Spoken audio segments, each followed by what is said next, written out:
The screen fades from darkness to a grainy film reel, black and white, soft jazz playing faintly in the background.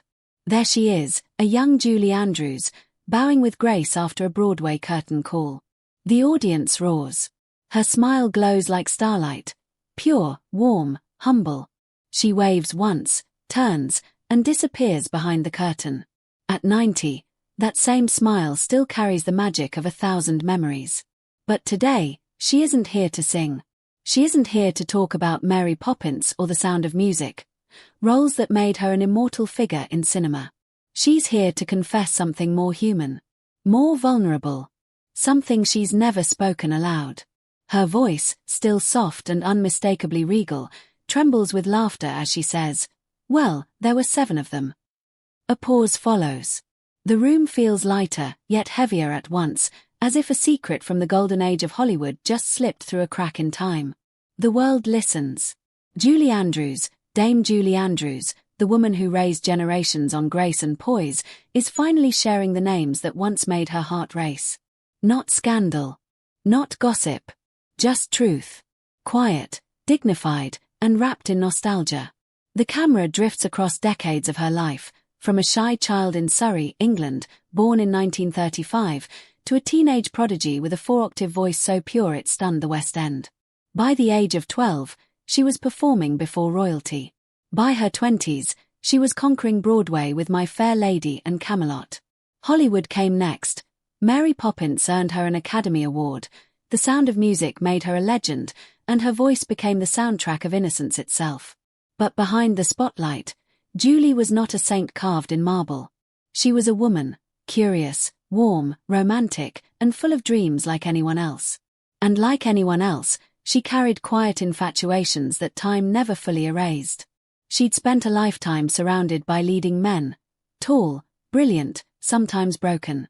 Each one, in his own way, left a mark.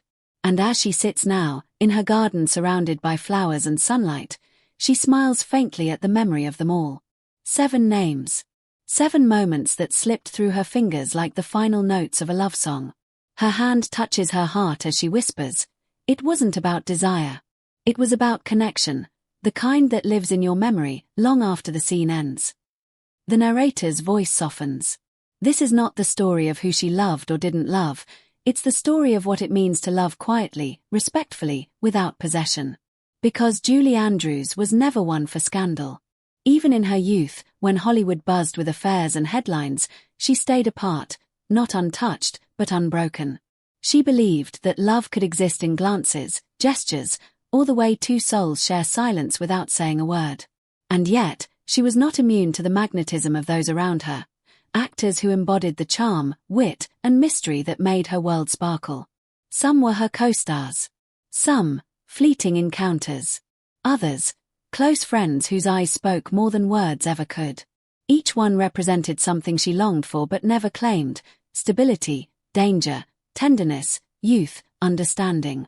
Now, in her 9th decade, she doesn't shy away from the truth. She names them with humor and grace. 7 men who stirred her imagination, who lingered in her memory like unfinished melodies. This isn't a list of lovers. It's a map of emotions. A story about admiration, chemistry, and the delicate boundary between what was and what might have been. As her voice fades, a gentle orchestral swell rises, strings humming softly beneath her words. This isn't gossip, the narrator continues. It's a journey through time. Through the heart of a woman who spent her life giving the world her voice, and kept her desires locked away in silence. The frame brightens. Photos of her smiling with co-stars fill the screen. James Fox, John Gavin, Mary Tyler Moore, Robert Preston, James Garner, William Baldwin, and Colin Firth. 7 men. 7 different eras. Her laughter echoes one last time. "Imagine that," she says softly. "All these years, and still, they make me blush." The music fades to a single piano note. And thus begins the story, not of sin or scandal, but of timeless affection, unspoken longing, and the beautiful fragility of a woman who taught the world how to love. London, 1965. The city pulsed with quiet glamour, polished cars, echoing laughter from West End theatres, and the scent of rain on cobblestone streets. Inside the gilded ballroom of the Savoy Hotel, champagne glasses clinked as Britain's brightest talents gathered for a celebration of cinema. Julie Andrews had just returned home after the triumph of Mary Poppins. Her star had risen faster than she could comprehend. One day she was bowing under Broadway lights, the next she was standing shoulder to shoulder with legends. That evening, she wore a simple ivory gown, her hair pinned elegantly, her smile radiant but reserved. She never liked the chaos of these events, the loudness, the vanity, the pretending. But that night, something quiet pulled her attention away from the crowd. Across the room stood James Fox, tall, slender, effortlessly poised. His features carried that peculiar mix of English nobility and boyish mischief. He was already a rising name in British cinema, known for roles that balanced intensity with grace. There was something almost old-fashioned about him, not in the way he dressed, but in the way he listened, in how he carried himself without needing to be seen. Their eyes met for the first time as someone introduced them near the buffet table. It wasn't the spark of instant romance, it was subtler, slower, more dangerous. The kind of connection that starts with a smile and lingers somewhere between admiration and curiosity. They talked about the theatre, about London's shifting post-war identity, about how fame never felt real. He confessed he still preferred the stage to the screen. "Film is beautiful," he said, "but on stage, you can feel the heartbeat of the audience." Julie smiled knowingly. "I suppose I've been chasing that heartbeat my whole life," she replied. There it was, a shared truth. Both of them had been raised in performance, both disciplined by the austerity of post-war Britain, both conditioned to hide vulnerability beneath perfect manners. And yet, for a few minutes, they forgot who they were supposed to be. Fox had a presence that was disarming, gentle but magnetic. Unlike the Hollywood men who flirted with obvious charm, his was quiet, like poetry spoken in a whisper. He didn't ask for attention. He earned it with stillness. Julie, who spent years surrounded by bold personalities, found that stillness intoxicating. Later that night, they sat side by side during the award presentations. Neither spoke much. Occasionally, their shoulders brushed when they leaned in to hear the MC's voice. Every time, a small, electric silence followed. There were no stolen kisses, no grand gestures, just the strange awareness of what could have been. As the evening drew to a close, James offered to escort her to her car. The city lights glowed faintly through the fog as they stepped outside. For a moment, they stood at the curb, watching the taxis pass. He turned to her with a smile, polite, wistful, maybe even protective. "I hope Hollywood doesn't change you," he said softly. She laughed, the sound like wind chimes in the dark. "I don't think it could, even if it tried." He nodded, slipping his hands into his coat pockets. "Then you'll be just fine." It wasn't a goodbye between lovers. It was something purer, an exchange between two artists who saw in each other the same gentle restlessness, the same ache for something real in a world of illusion. Years later, Julie would recall that night with fondness. In interviews, she never mentioned him by name, but she often spoke of a British actor with eyes that saw too much and said too little. Those who knew her understood she meant James Fox. He went on to have an extraordinary career, balancing his faith and art, stepping away from acting for a time to explore his spirituality before returning stronger, more grounded. Julie admired that. It mirrored something in her, the quiet courage to choose peace over applause. They crossed paths again only briefly, at another industry gathering in the 1980s. Time had changed them both, but the respect remained. When they shook hands, she noticed his eyes were the same, kind, calm, steady. As she looked back decades later, sitting in her garden surrounded by the echoes of her life, James Fox's name drifted to her lips with the softest sigh. Not a regret, more like a memory that never needed resolution. "In another life," she once told a friend, "our timing might have been perfect. But for now, our eyes did all the talking." And that's how she remembered him, not as a lover, not as a missed chance, but as a gentle chapter in her story. A man whose presence reminded her that sometimes, the most powerful connections are the ones that never have to be spoken aloud.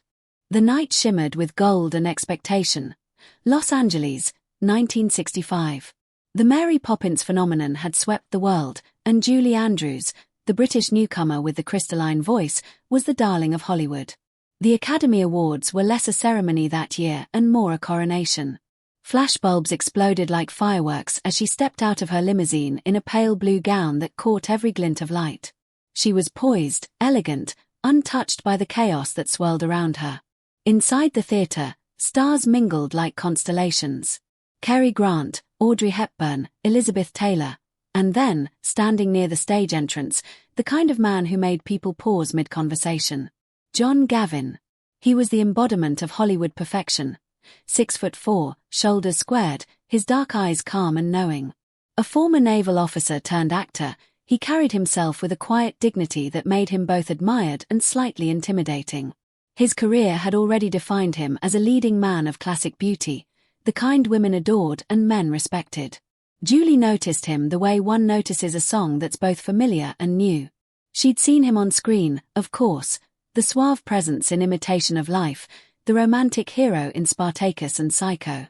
But in person, he wasn't the polished figure Hollywood adored. There was something more fragile about him, a stillness beneath the glamour. Their first conversation was accidental. A mutual acquaintance had introduced them between courses at a post-awards dinner. He smiled, that easy, cinematic smile that had made half of America swoon, and said, "Congratulations. You've made all of us look like amateurs." Julie laughed, blushing in spite of herself. "Oh, I'm quite sure that's not true. I'm just the lucky newcomer." John tilted his head slightly. "Luck doesn't sing like that." The line wasn't flirtatious, it was sincere. It startled her because she'd grown used to men praising her fame, not her artistry. That night, they spoke for nearly an hour, about music, family, the strange loneliness of success. He told her about his Chilean roots, about growing up caught between two cultures, and how he'd never quite felt like he belonged to either. She understood that feeling too. There was no overt romance between them, only a subtle energy that filled the spaces between words. They were two professionals on parallel paths, bound by admiration but divided by circumstance. When the orchestra began to play again, signaling the next course, he rose and offered his hand. "Would you dance?" She hesitated. Cameras flashed everywhere. A single dance could become a headline, and Julie had already learned how unforgiving the Hollywood press could be.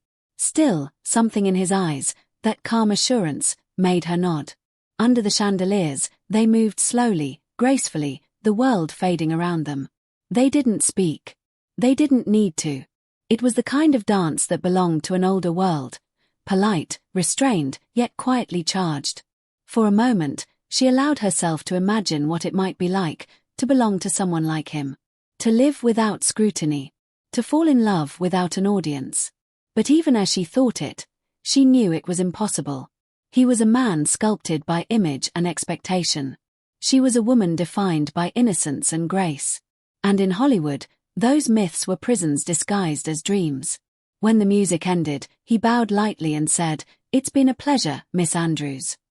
She smiled, "The pleasure was mine, Mr. Gavin." He lifted his champagne glass, and for a second, the gold liquid caught the light between them. Neither drank. Neither spoke again that night. A few weeks later, he left for Washington to serve as a U.S. cultural representative, his interest in diplomacy pulling him away from the film world. Julie returned to England to begin filming The Sound of Music. They never crossed paths again. But sometimes, in later interviews, when she was asked about the men of Hollywood's golden era, she would pause for a moment before saying, "There was one who looked perfect enough to be carved from marble, and maybe that was the problem. Perfection doesn't leave room for much else." Years later, as he became a diplomat and she continued her life as a performer, she kept a photograph from that night, not of the two of them together, but of the ballroom itself, the chandeliers glowing softly over a sea of strangers. The night shimmered with gold and expectation. Los Angeles, 1965. The Mary Poppins phenomenon had swept the world, and Julie Andrews, the British newcomer with the crystalline voice, was the darling of Hollywood. The Academy Awards were less a ceremony that year and more a coronation. Flashbulbs exploded like fireworks as she stepped out of her limousine in a pale blue gown that caught every glint of light. She was poised, elegant, untouched by the chaos that swirled around her. Inside the theater, Stars mingled like constellations. Cary Grant, Audrey Hepburn, Elizabeth Taylor, and then, standing near the stage entrance, the kind of man who made people pause mid-conversation. John Gavin. He was the embodiment of Hollywood perfection. 6'4", shoulders squared, his dark eyes calm and knowing. A former naval officer turned actor, he carried himself with a quiet dignity that made him both admired and slightly intimidating. His career had already defined him as a leading man of classic beauty, the kind women adored and men respected. Julie noticed him the way one notices a song that's both familiar and new. She'd seen him on screen, of course, the suave presence in Imitation of Life, the romantic hero in Spartacus and Psycho. But in person, he wasn't the polished figure Hollywood adored. There was something more fragile about him, a stillness beneath the glamour. Their first conversation was accidental. A mutual acquaintance had introduced them between courses at a post-awards dinner. He smiled, that easy, cinematic smile that had made half of America swoon, and said, "Congratulations. You've made all of us look like amateurs." Julie laughed, blushing in spite of herself. "Oh, I'm quite sure that's not true. I'm just the lucky newcomer." John tilted his head slightly. "Luck doesn't sing like that." The line wasn't flirtatious, it was sincere. It startled her because she'd grown used to men praising her fame, not her artistry. That night, they spoke for nearly an hour, about music, family, the strange loneliness of success. He told her about his Chilean roots, about growing up caught between two cultures, and how he'd never quite felt like he belonged to either. She understood that feeling too. There was no overt romance between them, only a subtle energy that filled the spaces between words. They were two professionals on parallel paths, bound by admiration but divided by circumstance. When the orchestra began to play again, signaling the next course, he rose and offered his hand. "Would you dance?" She hesitated. Cameras flashed everywhere. A single dance could become a headline, and Julie had already learned how unforgiving the Hollywood press could be. Still, something in his eyes, that calm assurance, made her nod. Under the chandeliers, they moved slowly, gracefully, the world fading around them. They didn't speak. They didn't need to. It was the kind of dance that belonged to an older world, polite, restrained, yet quietly charged. For a moment, she allowed herself to imagine what it might be like to belong to someone like him. To live without scrutiny. To fall in love without an audience. But even as she thought it, she knew it was impossible. He was a man sculpted by image and expectation. She was a woman defined by innocence and grace. And in Hollywood, those myths were prisons disguised as dreams.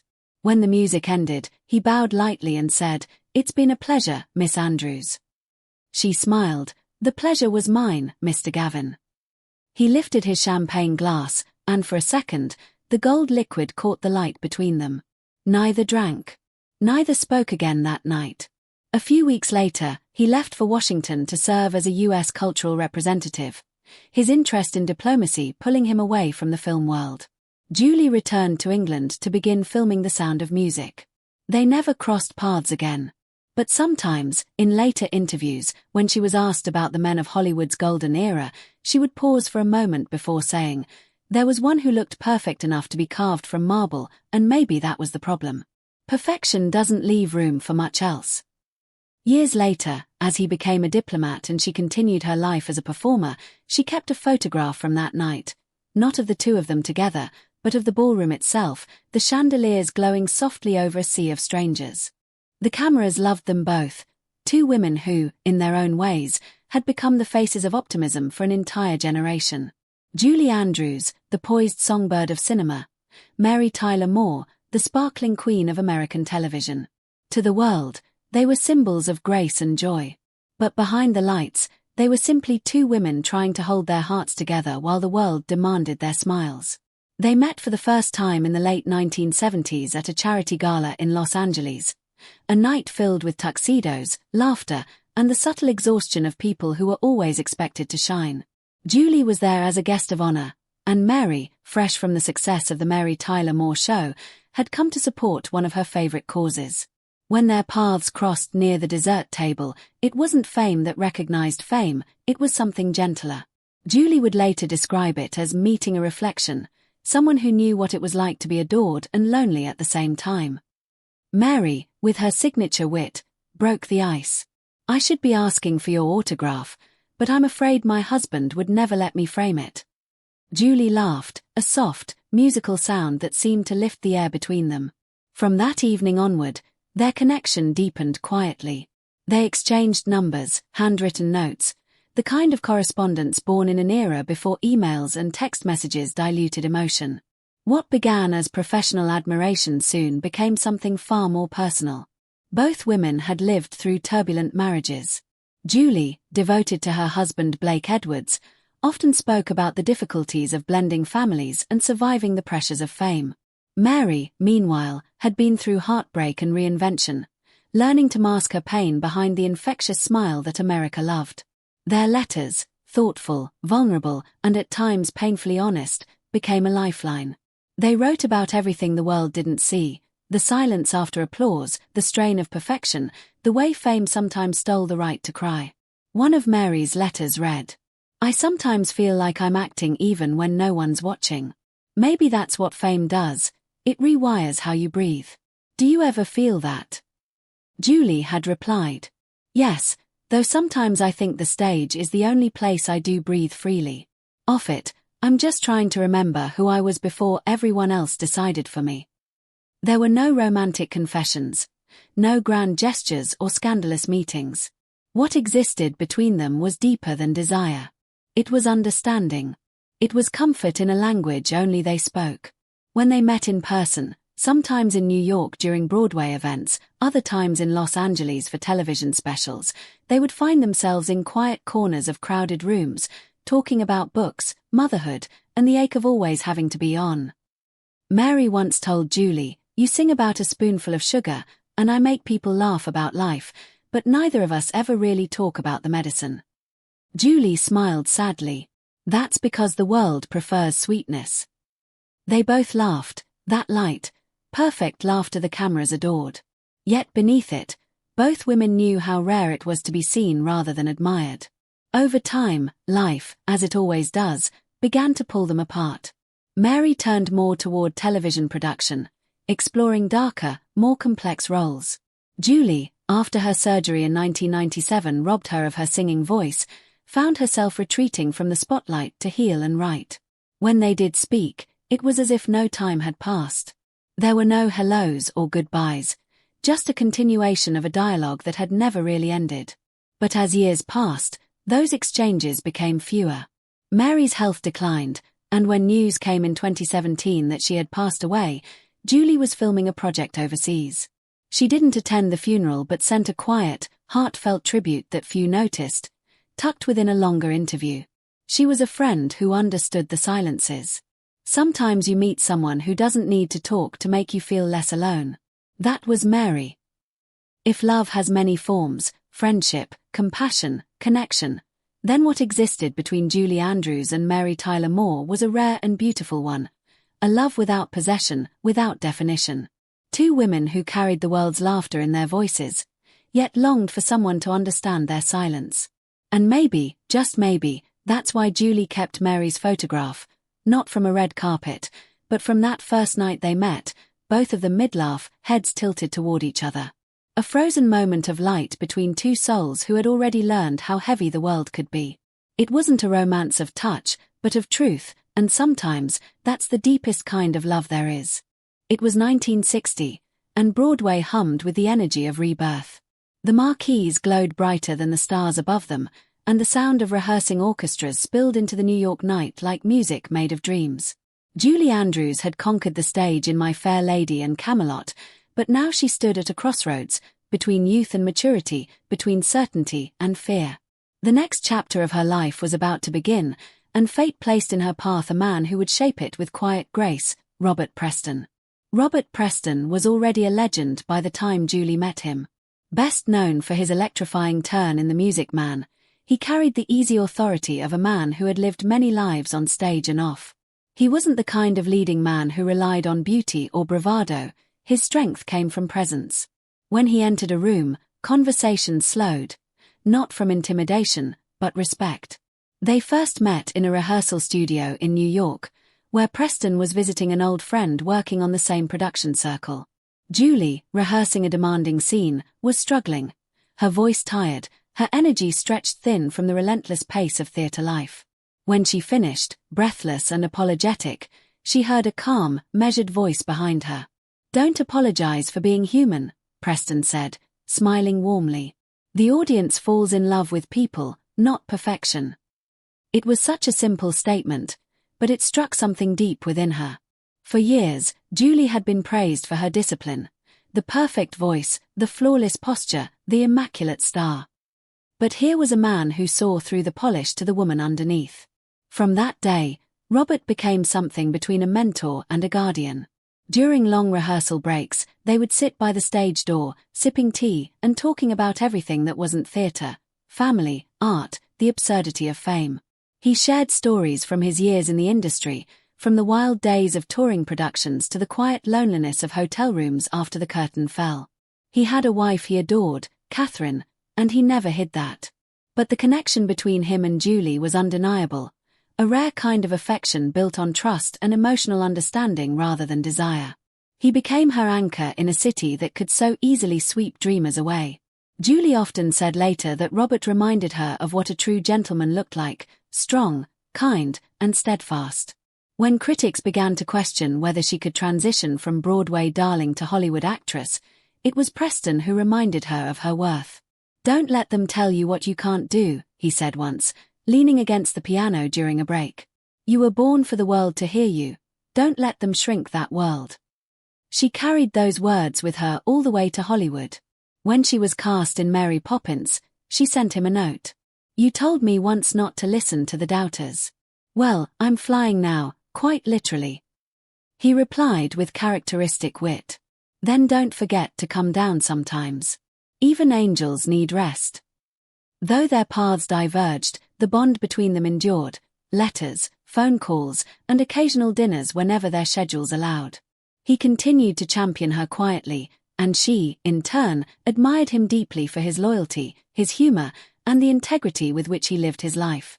There were whispers, of course, the inevitable rumors that swirl whenever two beautiful souls share a connection too pure for Hollywood to understand.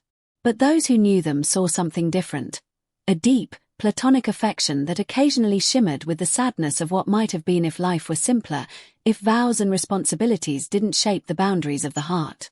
Julie once described it, years later, as a friendship wrapped in light, the kind you don't want to disturb by naming it. When Robert Preston passed away in 1987, Julie was filming abroad. The news hit her harder than she expected.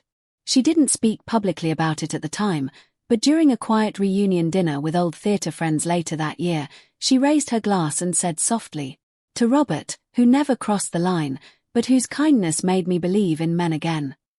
Those who were there remember the silence that followed. It wasn't mournful, it was reverent. Everyone knew what she meant. In a world that often mistook affection for scandal, theirs was a love defined by restraint, two artists bound by understanding rather than possession. He had been her protector, her mirror, her reminder that gentleness was still a kind of strength. And though the years turned and the spotlight shifted, she never forgot the man who reminded her that compassion could be as powerful as passion. For Julie Andrews, Robert Preston wasn't just a colleague or a friend, he was the safe harbor in a storm of expectations, the voice that whispered, "You're enough, just as you are." It was a summer night in Los Angeles, one of those evenings when Hollywood forgot to breathe. The Beverly Hills Hotel glimmered with candlelight and conversation as stars gathered for a charity gala. Champagne flowed, laughter danced through the air, and in the center of it all, Julie Andrews stood, graceful, composed, a vision of old-world beauty amid the chaos of the new. And then came James Garner, tall, broad-shouldered, the easy swagger of a man who never had to announce himself. Known for Maverick and the Rockford Files, Garner was the kind of actor who didn't play heroes. He was one, in his quiet, mischievous way. He carried with him that irresistible mix of rebellion and humor, the man who could charm a room with a wink and disarm it with a laugh. Julie had seen him from afar, of course. Everyone in Hollywood had. He was magnetic, part cowboy, part philosopher, a man who could be dangerous without ever raising his voice. When their paths finally crossed that night, it was over something completely mundane, a spilled drink. Julie had accidentally brushed against a waiter's tray, sending a splash of champagne across Garner's cuff. Mortified, she gasped, "Oh, I'm so terribly sorry." He looked down at his sleeve, then up at her with a smirk. "Well," he said, "if I'd known it would take a champagne accident to meet Mary Poppins, I'd have worn white." She laughed, really laughed, and he grinned, pleased that he'd cracked the immaculate facade the world had built around her. "You're much too proper for this town," he teased. "And you're much too sure of yourself," she shot back, her eyes sparkling. The tension between them was instant, playful, electric, and utterly undeniable. They spent the rest of the evening talking, about films, about fame, about how hard it was to stay real when everyone expected perfection. He made her laugh in a way she hadn't in years, the kind of laughter that leaves your chest aching with joy. Garner had that gift. He treated everyone, from studio heads to waiters, with the same easy warmth. Beneath his rebel exterior, there was kindness, a decency that made people trust him. And Julie, ever the guarded soul, found herself letting her walls down, just a little. They danced once, slow, unhurried, to a jazz band tucked in the corner of the ballroom. Garner's hand rested gently at her waist, his voice low near her ear. "You know," he murmured, "you're not nearly as prim as people think." Julie tilted her head, smiling. "And you're not nearly as wild as you pretend." "Don't ruin my reputation," he whispered. The moment hung between them, a flicker of something beautiful and forbidden. Both were married, both deeply loyal, and yet for that one night, the air around them shimmered with unspoken possibility. When the evening ended, Garner walked her to her car. There were no stolen kisses, no confessions, just a lingering silence that said everything words couldn't. "Good night, Julie," he said softly. "Good night, Jim."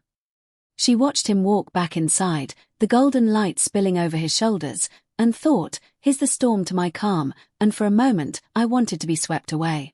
Over the years, they crossed paths again, award shows, charity events, the quiet circles of Hollywood's old guard. Every time, the same warmth returned, the same teasing spark. But it always stayed within the delicate boundaries of friendship. Garner once joked in an interview that he never knew anyone who could look that perfect and still seem completely real. When asked if he'd ever worked with Julie Andrews, he smiled and said, "No, but if I had, I probably would have forgotten my lines." She, too, remembered him fondly. In a rare interview years later, when asked which of her Hollywood contemporaries had made the biggest impression on her, she hesitated, then said with that soft, unmistakable laugh, "James Garner, he made me laugh when I didn't know I could." It wasn't a grand love affair, not even a secret one. It was something subtler, two souls meeting for a brief moment in time, recognizing in each other a reflection of everything they weren't supposed to feel. He was fire, she was calm water. He broke rules, she built grace. And yet, somewhere between the champagne spill and that slow dance under the stars, they found a rare kind of balance. When Garner passed away in 2014, Julie didn't speak publicly, but a close friend recalled seeing her watching an old clip from the Rockford Files, smiling wistfully before whispering, "He was one of the good ones, the kind that make you believe mischief can still be kind."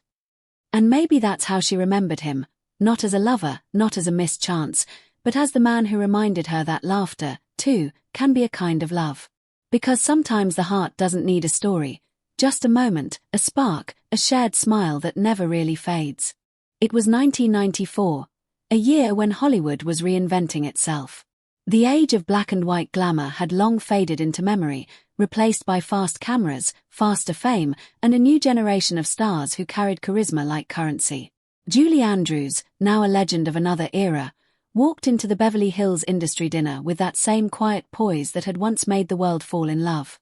She didn't chase attention anymore, it simply followed her, like light bending toward its source. Across the room, William Baldwin, tall, effortlessly handsome, one of the famed Baldwin brothers, was laughing with a small circle of producers.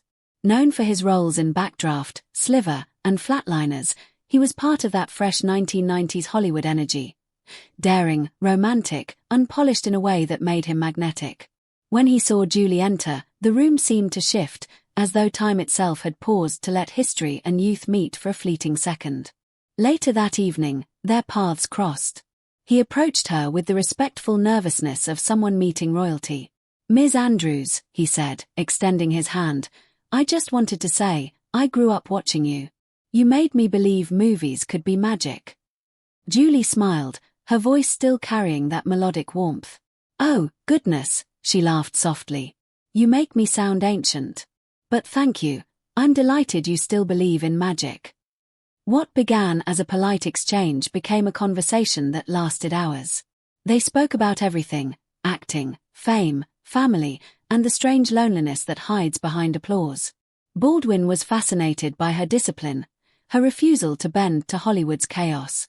She, in turn, admired his candor, his energy, the way he spoke about his craft with passion rather than ego. At one point, he said, "You know, you still have that light, the same one I saw in The Sound of Music. I don't know, it's like you never aged." Julie tilted her head, amused. "That's very kind of you, Mr. Baldwin, but I assure you, mirrors tell a different story." He grinned. "Mirrors lie. Cameras tell the truth, and the truth is, you still stop a room." She blushed, a rare thing for her, and laughed. Flattery from a Baldwin. "I should have brought my publicist." But there was something deeper under the teasing, a genuine connection between two artists separated by decades, yet linked by the same love for the screen. For Julie, it was refreshing, almost intoxicating. In a world that often treats aging women as invisible, here was a man, young, vibrant, handsome, who saw her not as a legend, but as a woman. Throughout the dinner, they found themselves leaning closer, laughing more freely than either expected. The others at the table noticed, not scandal, but chemistry. It wasn't romantic in the traditional sense. It was the kind of spark that happens when admiration and attraction blur into something tender and unspoken. Later in the evening, when the crowd had thinned, they stepped out onto the terrace. The city stretched below them, endless lights, endless stories. Baldwin looked out at the skyline and said, almost thoughtfully, "It's strange, isn't it? We chase fame thinking it'll make us feel alive. But it's the people who remind us we're real." Julie turned to him, the city lights reflecting in her eyes. "You're very wise for someone who hasn't had to grow up in corsets and Rodgers and Hammerstein lyrics." He laughed. "Maybe. Or maybe I just had good teachers, even from afar." In that moment, she felt something she hadn't in years, a flutter of youth, not in her body, but in her spirit. He made her feel seen, not as Dame Julie Andrews, not as the icon, but as Julie, the girl from Walton-on-Thames who once believed in fairy tales. When they parted that night, he kissed her hand, old-fashioned, sincere. "It's been an honor," he said softly. "And a pleasure," she replied. "You remind me that youth isn't an age, it's a feeling." They stayed in touch for a short while, friendly notes, quick calls, the occasional Hollywood event where they'd exchange knowing smiles across the room. He once sent her flowers on her birthday with a card that read, "To the woman who taught us grace could still be daring." And she kept that card, tucked inside one of her journals, as a quiet reminder that admiration can be its own kind of love. Years later, when asked in an interview about working with younger actors, Julie smiled and said, "I've met many bright young talents, but some carry an old soul. Those are the ones who make me believe in the bridge between generations." Perhaps she was thinking of that night, of William Baldwin's laughter under the city lights, of the warmth that had nothing to do with age or romance, and everything to do with connection. Because sometimes the heart doesn't measure time in years, only in moments. And for Julie Andrews, that evening wasn't about reliving youth. It was about rediscovering that it had never really left her at all. It was an evening draped in royal splendor, the kind of night where London's old-world charm seemed to hum with quiet electricity. The year was 2011, and the event was the Royal Film Charity Gala, held in honor of British cinema's enduring legacy. Julie Andrews had been invited as a guest of honor, her name still synonymous with the kind of elegance the industry had almost forgotten. And across the ballroom, in a perfectly tailored black tuxedo, stood Colin Firth, the man who had just conquered the world with the King's Speech and his unforgettable portrayal of Mr. Darcy before that. When they were introduced, something unspoken passed between them, a mutual recognition of kindred spirits. He bowed slightly, with that characteristic British reserve. "It's an honor, Dame Julie," he said softly. "I grew up watching you. You're the reason half of England fell in love with perfect diction." Julie laughed, her eyes twinkling. "Then I suppose I've much to answer for. But truly, Mr. Firth, your King George was remarkable. So vulnerable. So very human." It was a brief exchange in a crowded room, yet it lingered with both of them long after the night had ended. Over the months that followed, their paths crossed again, at awards dinners, BAFTA luncheons, and small gatherings where Hollywood's elite mingled with Britain's finest. Each time, their conversations deepened, moving beyond polite compliments into something far more meaningful. They spoke about the art of restraint, about vulnerability in performance, and about the quiet cost of fame. Soon, they began writing to each other. Short letters at first, handwritten, deliberate, almost old-fashioned in their sincerity. Colin once wrote, "It's rare to meet someone who understands that the real art of acting isn't in performance, but in honesty." Julie replied, "And honesty, dear Colin, is a luxury in this business. We both know how often we must hide it behind charm." Their friendship became a haven, an elegant, slow-burning connection rooted in mutual respect and intellectual warmth. There was no flirtation in the beginning, no pretense of romance. Yet, somewhere between the ink and the pauses, affection began to bloom. Not fiery, but steady, the kind that doesn't need to declare itself to be deeply felt. He once invited her to tea at his home in Hampshire. It was an afternoon drenched in soft rain, the kind of English weather that makes everything feel suspended in time. They sat by the window, talking about theatre, memory, and the strange ache of growing older in an industry obsessed with youth. At one point, Colin looked at her and said quietly, "You make me believe that grace isn't a thing we're born with, it's something we earn." Julie smiled, that same timeless smile that had charmed the world for decades. "And you, Mr. Firth, make me believe that decency still has a place in our craft." There was silence after that, but not an awkward one. It was a silence that spoke of understanding, of something deeper than conversation. He was, she thought, the kind of man who made silence romantic. Their friendship never crossed boundaries. It didn't need to. What they shared was more intimate than desire. It was connection. They were two souls who recognized one another in a world that rarely looked beneath the surface. For her, he was a reminder that intellect could still be alluring. For him, she was proof that elegance could coexist with vulnerability. One evening, after a particularly long charity event at Claridge's, they found themselves alone on the terrace overlooking the London skyline. The city glowed beneath them, timeless, yet always changing. Colin turned to her with that quiet half-smile and said, "You know, if time were kinder, I think we might have been trouble." Julie laughed, softly, wistfully. "Oh, I think you're right. 30 years younger, and you'd have been very dangerous indeed." He chuckled. "And you, utterly impossible." It was a moment suspended in golden stillness, a confession spoken not from impulse, but from truth. There was no need to elaborate. Both knew that what they shared transcended age, attraction, or circumstance. It was something rare, the meeting of two people who saw the world, and themselves, with the same quiet clarity. After that night, they continued to exchange letters, still thoughtful, still deeply personal. He would often write about the roles he feared taking. She would respond with gentle wisdom drawn from decades of surviving Hollywood storms. Their correspondence became a thread of light through busy lives, a private dialogue between two artists who needed no audience.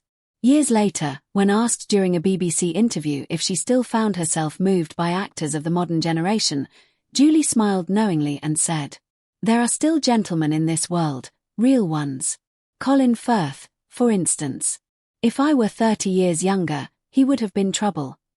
The interviewer laughed, assuming it was a charming throwaway line. But for those who knew her, truly knew her, it was something more.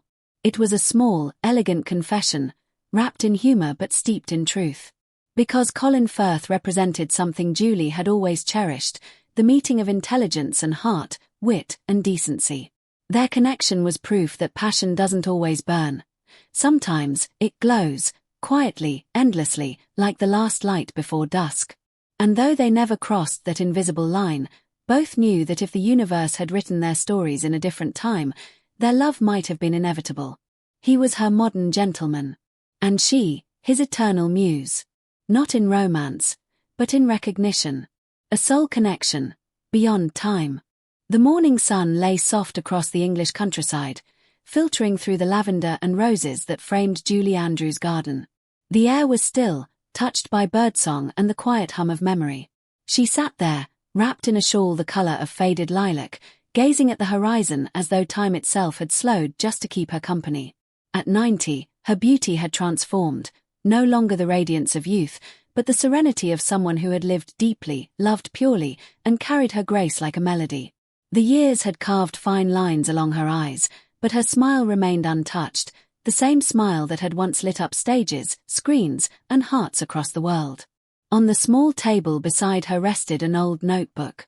The pages were yellowed, filled with neat handwriting, and tucked between them were faded photographs, some from movie sets, others from quiet moments behind the curtain of fame. And there, under a beam of gentle sunlight, were the 7 names she had finally decided to speak aloud. James Fox. John Gavin. Mary Tyler Moore. Robert Preston. James Garner. William Baldwin. Colin Firth. 7 names. 7 faces.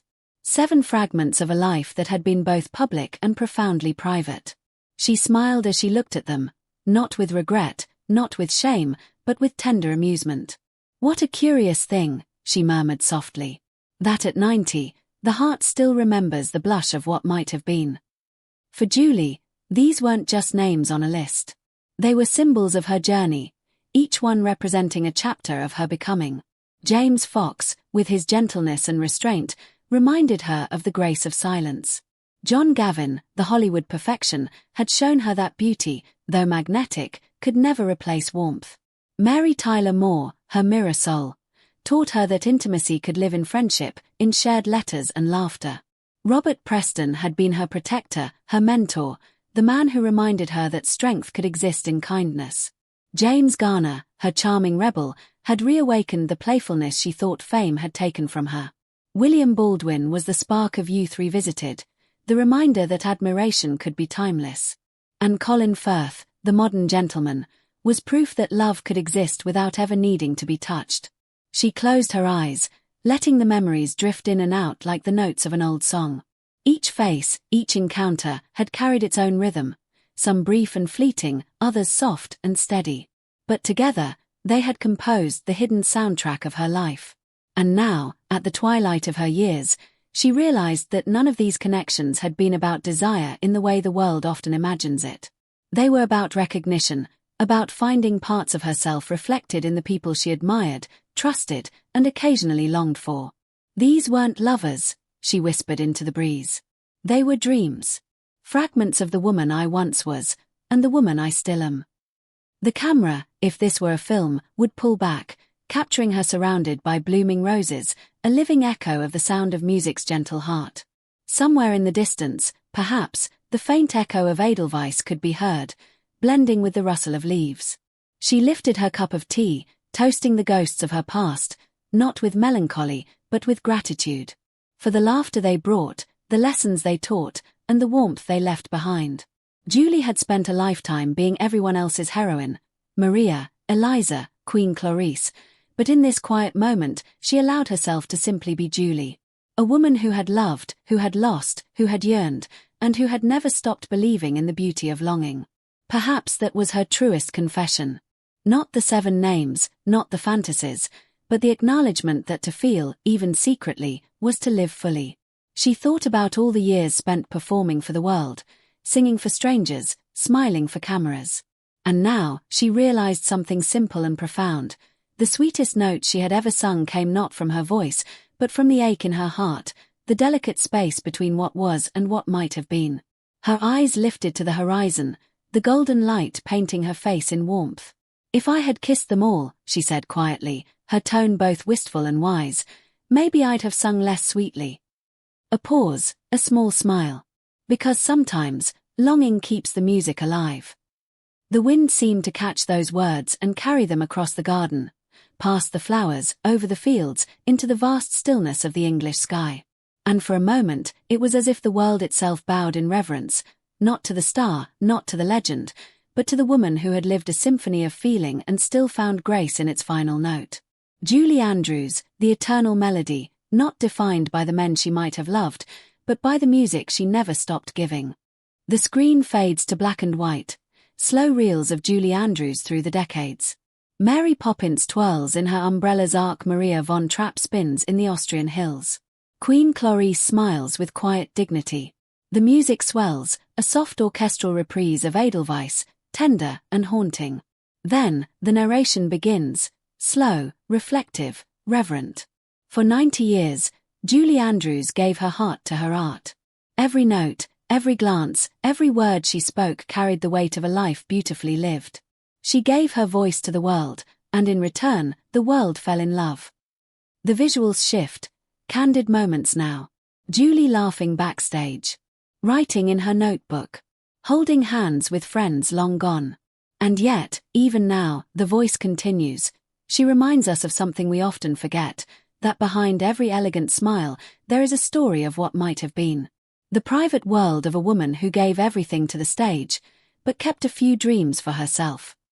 The screen fills with faint images of the seven men, James Fox's quiet charm, John Gavin's cinematic perfection, Mary Tyler Moore's warm laughter, Robert Preston's protective gaze, James Garner's mischievous grin, William Baldwin's youthful spark, and Colin Firth's thoughtful smile. These 7 names weren't confessions, the voice softens. They were memories. 7 faces in a life that was already a love story. Montage continues. Julie waving to a crowd, the flash of cameras, her eyes glistening under the lights. She didn't fall in love with them, the narration concludes. She fell in love through them, with life itself. With beauty, with laughter, with the fleeting ache of possibility. And in every song she sang, every character she became, that longing found its way into the music. The final image lingers, Julie at 90, seated in her garden, looking toward the horizon. Her voice, faint but radiant, echoes as the screen fades to black. If I had kissed them all, maybe I'd have sung less sweetly. Because sometimes, longing keeps the music alive. Soft piano fades. Title card appears. Julie Andrews, the heart that sang forever.